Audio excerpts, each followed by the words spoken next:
اعوذ باللہ من الشیطان الرجیم بسم اللہ الرحمن الرحیم رب اشرح لی صدری ویسر لی امری واحلل عقدۃ من لسانی یفقہوا قولی۔ آج درس قرآن کے سلسلے میں سورہ یاسین کی آیات نمبر 68 سے شروع کریں گے اور آگے جتنا ہو سکے آپ کی خدمت میں پیش کریں گے۔ آئیے 68 آیات کی تلاوت اور ترجمہ دیکھ لیجیے۔ وَمَن نُعَمِّرْهُ نُنَكِّسْهُ فِي الْخَلْقِ أَفَلَا يَعْقِلُونَ۔ جس شخص کو ہم لمبی عمر دیتے ہیں اس کی تخلیق کو، ساخت کو ہم الٹ ہی دیتے ہیں، کیا یہ حالت دیکھ کر انہیں عقل نہیں آتی؟ ترجمہ ایک بار پھر سن لیجیے۔ جس شخص کو ہم لمبی عمر دیتے ہیں اس کی ساخت کو ہم الٹ ہی دیتے ہیں، کیا یہ حالت دیکھ کر انہیں عقل نہیں آتی؟ یہ تو آیات کا بامحاورہ ترجمہ ہے۔ اب اس آیات کے اندر جو کچھ کہا جا رہا ہے مفسرین نے اس کا جو بیان کیا ہے اس کا خلاصہ آپ کو بتاتے ہیں۔ نعمر یہ تعمیر سے نکلا ہوا لفظ ہے، اس کا ماخذ تعمیر ہے، جس کے معنی ہیں عمر دراز دینے کے، لمبی عمر دینے کے، تعمیر کے معنی۔ ننکسہ تنکیس سے نکلا ہوا لفظ ہے، اس کا ماخذ تنکیس ہے، جس کے معنی ہیں عہدہ الٹا کر دینے کے۔ اس آیات میں حق تعالیٰ نے اپنی قدرت کاملہ اور حکمت بالغہ کے ایک اور مظہر بیان فرمایا ہے۔ سابق آیاتوں میں بھی اللہ تعالیٰ کی قدرت کاملہ کا بیان تھا اور اس میں ایک اور قدرت کاملہ کا بیان ہے۔ اب دیکھ لیجئے، ہر انسان یا حیوان ہر وقت اللہ تبارک و تعالیٰ کے زیر تصرف رہتا ہے، قدرت کا عمل اس میں مسلسل جاری ہے، جس حال میں بھی ہو۔ اب دیکھ لیجئے، اللہ تعالیٰ نے انسان کو ایک گندے بے جان قطرے سے اس کا وجود شروع کیا۔ بطن مادر کے 3 اندھیروں میں، پیٹ، رحم، پھر رحم کے اندر ایک باریک سی غلاف، ان 3 اندھیروں کے اندر گویا کہ ایک عالم صغریٰ ہی سمجھو اس کو، ان 3 اندھیروں میں جو پراسس ہوتی ہے، ہر 40 دن کے بعد اس کے اندر تبدیلی آتی رہتی ہے، یہاں تک کہ مختلف قسم کے مشینیں اس کے وجود میں پیوست کر دیے جاتے ہیں، آنکھ کی مشین، ناک کی، زبان کی، ہاتھ کی، پیر کی۔ اس کے بعد پھر سور پھونک دیا جاتا ہے اس میں، پھر 9 مہینے کے بعد، اسی ترتیب سے 9 مہینے کے بعد اس کو دنیا کی طرف آنے کی اجازت ہوتی ہے۔ پھر جس طریقے سے وہ آتی ہے وہ بھی ایک مشکل مرحلہ ہوتا ہے، لیکن یہ بھی اللہ تعالیٰ کی قدرت کو ظاہر کرتا ہے۔ دنیا میں آنے کے بعد بھی اس کے ہر چیز ضعیف اور کمزور، ہاتھ بھی، پیر بھی نہ چل سکتا ہے، نہ پکڑ سکتا ہے، زبان بھی نہ بول سکتا ہے، دماغ بھی تو مطلب یہ کہ ہر ایک چیز کے لیے اس کی فریاد اس کے رونے سے ہوتا ہے.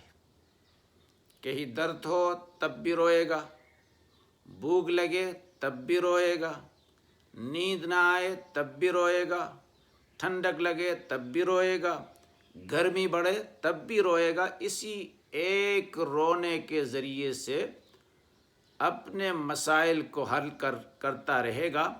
اور اعضاء کے اندر سب چیزوں کے اندر انتہائی کمزوری. پھر اللہ کی کرم نوازی کو دیکھ لیجئے کہ جو غذا اس کے لیے موزون ہے اس کمزوری کے عالم میں، اس غذا کو اللہ تعالیٰ نے ماں کے چھاتی کے اندر پیدا فرمایا دودھ کی صورت میں. اس بچے کے آنے سے کچھ لمحات پہلے اس دودھ کا کوئی اتا پتہ نہیں تھا. پیدا ہوتے ہی فوراً ماں کے چھاتی میں دودھ کے فوارے پھوٹنا شروع ہو گئے. تو اللہ کے ایسے قدرتوں کو دیکھ کر پھر بھی لوگ کیوں اللہ کا انکار کرتے ہیں؟ پھر اللہ فرماتے کہ دیکھو پھر اس انسان کے اندر جوانی کی عمر آ جاتی ہے، ادھیڑ عمر آ جاتا ہے، پھر اللہ تعالیٰ اس کو بوڑھاپے کی طرف لے جاتا ہے. نعمرہ، ہم اس کو بوڑھاپے کی عمر دے دیتے ہیں. اور بڑھاپے کی عمر کے اندر پھر تخلیق لوٹ آتی ہے. جیسا بچپن کے اندر کمزوری تھی، اب بوڑھاپے کے اندر کمزوری آئے گی. ہاتھوں میں وہ طاقت نہیں جو جوانی میں تھی، زبان میں وہ طاقت نہیں جو جوانی میں تھی، بصارت میں وہ قوت نہیں جو جوانی میں تھی، پیروں میں وہ طاقت نہیں جو جوانی میں تھی، اور عقل کے اندر، دماغ کے اندر بھی وہ طاقت نہیں جو جوانی میں تھی. بچپن کے حرکات و سکانات اس پر دوبارہ لوٹ آئیں گے. اس کو اللہ تبارک و تعالیٰ نے ان الفاظ کے ساتھ ذکر فرمایا ہے کہ اولم نعمرہ ننکسہ فی الخلق افلا یعقلون. ننکسہ فی الخلق افلا یعقلون. ننکسہ فی الخلق کا یہی مطلب ہے، اس کو پھر ضعف کی طرف لایا جاتا ہے. تو عقل والوں کو اس کے اندر کم از کم جو ہے اللہ تبارک و تعالیٰ کی اس قسم کے کاموں کو دیکھ کر اللہ کے وجود اور اللہ کی ربوبیت، اللہ کی اعلائیت کو تسلیم کرنی چاہیے. پھر بھی وہ لوگ انکار کرتے ہیں. آیات نمبر 69 دیکھ لیجئے. وَمَا عَلَّمْنَاهُ الشِّعْرَ وَمَا يَنبَغِي لَهُ إِنْ هُوَ إِلَّا ذِكْرٌ وَقُرْآنٌ مُبِينٌ. ہم نے اس نبی کو شعر نہیں سکھایا اور نہ شاعری اس کو زیب ہی دیتی ہے. یہ تو ایک نصیحت ہے اور صاف پڑھی ہوئی یا پڑھی جانے والی کتاب. قرآن کے معنی ہوتا ہے پڑھی جانے والی کتاب. ترجمہ ایک بار پھر دیکھ لیجئے. ہم نے اس نبی کو شعر نہیں سکھایا اور نہ شاعری اس کو زیب دیتی ہے. یہ تو ایک نصیحت ہے، ذکر نصیحت ہے. وہ قرآن مبین اور پڑھی جانے والی کتاب. پڑھی جانے والی کتاب. دیکھ لیجئے اس میں جو مفسرین بیان کرتے ہیں کہ مشرکین مکہ آپ صلی اللہ علیہ وسلم کی نبوت و رسالت اور قرآن کی تاثیر دیکھتے تھے، نبوت کو دیکھتے تھے، رسالت کو دیکھتے تھے. قرآن کی تاثیر بھی ان کے سامنے تھا، مشاہدہ ہو رہی ہے. تاثیر کی وجہ سے لوگ دھڑا دھڑ اسلام پہ داخل ہو رہے ہیں. جیسے کہ عمر فاروق کا واقعہ آپ دیکھ لیجئے. اس کے علاوہ اور بہت سارے واقعات ہیں. قرآن کی تاثیر کی وجہ سے لوگ دھڑا دھڑ اسلام میں داخل ہو رہے ہیں. اب مشرکین مکہ آپ صلی اللہ علیہ وسلم کی نبوت کا انکار کرتے ہیں تو قرآن کے بارے میں کیا کہیں؟ تاثیر اس میں پائی جاتی ہے. تو کیا کہنا شروع کیا ان لوگوں نے؟ پہلے تو یہ کہنا شروع کیا کہ سحر ہے یہ اور آپ صلی اللہ علیہ وسلم ساحر ہے، جادو۔ پھر یہ کہنا شروع کیا کہ جی یہ کلام شعر ہے اور آپ صلی اللہ علیہ وسلم شاعر ہے، اس لیے کہ شعر کے اندر اثرات پائے جاتے ہیں، انسان کے دل پر اثر کرتا ہے، جادو کے اندر اثر ہوتا ہے، اور یہ کلام بھی اثر کرتا ہے، لگتا ہے یہ جادو ہے اور یہ شعر ہے، اور آپ صلی اللہ علیہ وسلم شاعر ہے۔ حق تعالی شانہ نے صاف صاف جواب دے دیا کہ میں پیغمبر کو کوئی شعر نہیں سکھایا ہوں، اور نہ پیغمبر کے لیے یہ مناسب ہے کہ وہ شعر کہنا شروع کرے، یہ غلط باتیں ہیں۔ اچھا، اب یہاں ایک سوال یہ پیدا ہوتا ہے کہ اہل عرب وہ قوم ہے جو فطرتاً شاعر، ان کی فطرت میں شعر و شاعری موجود ہے، عورتیں بچے بے ساختہ شعر کہتے رہتے ہیں، شعر کی حقیقت سے بھی وہ واقف ہے۔ انہوں نے قرآن کو شعر اور رسول اللہ صلی اللہ علیہ وسلم کو شاعر کس اعتبار سے کہا؟ یہ سوال پیدا ہوتا ہے، کیونکہ قرآن کے اندر وزن شاعری کا پابندی نہیں ہے۔ شعر کے اندر وزن شاعری کا پابندی ہوتی ہے، لیکن قرآن کے اندر وزن شاعری کا پابندی نہیں ہے، پابند نہیں، نہ کہ ہی ردیف اور قافیہ کا اس کو تو جاہل شعر و شاعری بھی، شعر و شاعری سے جن کو معمولی شغف بھی ہو، معمولی جانتا بھی ہو، وہ بھی یہی کہے گا کہ اس کے اندر نہ قافیہ پائی جاتی ہے اور نہ اس کے اندر وزن کی پابندی کی گئی ہے۔ پھر بھی یہ لوگ اس کو شعر کیوں کہتے تھے؟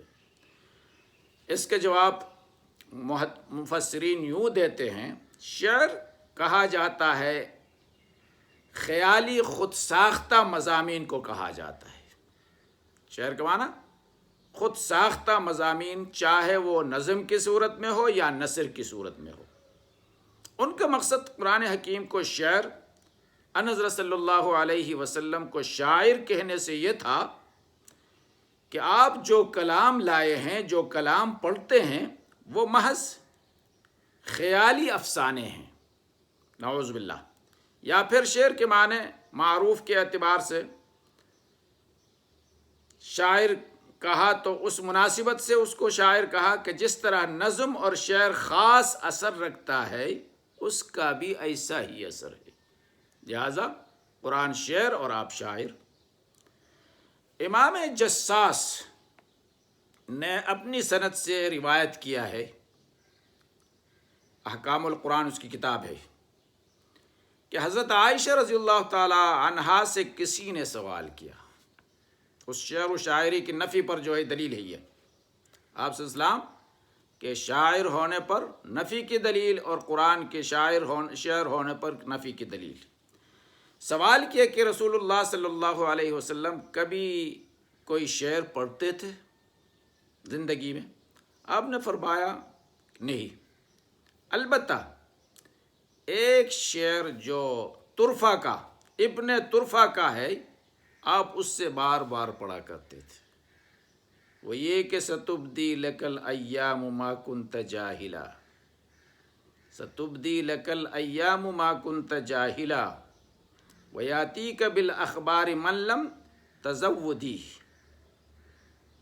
اس کو آپ نے وزن شعری کو توڑ کر اس طرح پڑھا کرتے تھے، من لم تزودی بالاخبار، بالاخبار من لم تزودی کے بجائے من لم تزودی کو پہلے، بالاخبار کو بعد میں۔ حضرت ابوبکر صدیق نے عرض کیا، یا رسول اللہ یہ شعر اس طرح نہیں ہے۔ آپ نے فرمایا میں شاعر نہیں، اور نہ میرے لیے شعر و شاعری مناسب ہے۔ دلیل ہے اس بات کی کہ آپ صلی اللہ علیہ وسلم شاعر نہیں تھے، اور جو کلام آپ کو عطا کیا گیا ہے یہ شعر نہیں ہے۔ یہ لوگ ویسا ہی عناد کی بنیاد پر، ضد کی بنیاد پر کہتے ہیں کہ آپ شاعر ہیں اور یہ کلام شعر ہے، حالانکہ اس طرح سی بات نہیں ہے۔ اللہ تعالیٰ ان باتوں پر عمل کی توفیق عطا فرمائے۔ وما علینا الا البلاغ۔